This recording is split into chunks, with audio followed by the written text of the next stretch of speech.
အားလုံးပဲမင်္ဂလာပါမန်လေးရောက်ရင်မဖြစ်မနေကိုစားသွားတဲ့မြန်မာဘူဖေးတွေမင်းဆိုင်ဒီဇိုင်းနဲ့မစ်ဆက်ပေးချင်ပါတယ်ဒီဆိုင်တော့မန်လေးမျိုးအမရာဘူရာဒို HG မြန်မာဘူဖေးတွေမင်းဆိုင်ပဲဖြစ်ပါတယ်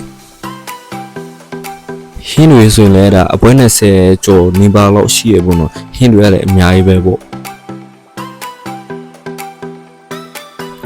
ကျွန်တော်တို့ဒါတော်တော်လေးတင်တယ်လို့ပြောလို့ရပါတယ်ဘာဖြစ်လို့လဲဆိုတော့ဒါတရားကိုမှ8000ပဲပေးရတယ်ပေါ့နော်ဘူဖေးအဝါဆောင်မှာတရားမှာ8000ပဲပေးရပါတယ်ပြီးတော့သမင်းအိုးဆွေနေဒီလိုအိုးအကြီးနဲ့အိုတိုပါပေးတာပေါ့နော်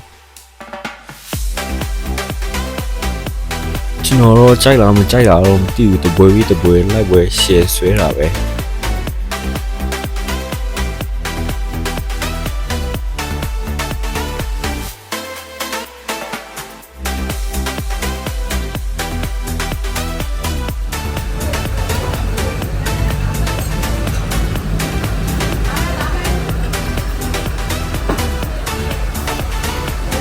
ဟင်းတစ်ခွက်ချင်းစီတာနဲ့သူ့အရာနဲ့တူပေါ့နော်တော်လေးကိုစားလို့ကောင်းပါတယ်ကျွန်တော်မစား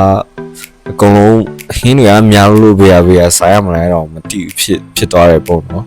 တော်လေးကောင်းပါတယ်အကုန်လုံးက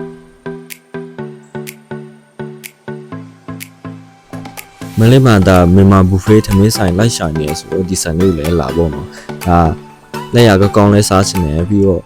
ပတ်စံလည်းအများကြီးအကုန်မခံချင်ဘူးဒါဘတ်ဂျက်ချွေတာချင်နေဆိုတော့ဒီဆိုင်ကိုလာပြီးတော့မှလာအားပေးလိုက်ပါဆိုလို့ကောင်းပါတယ်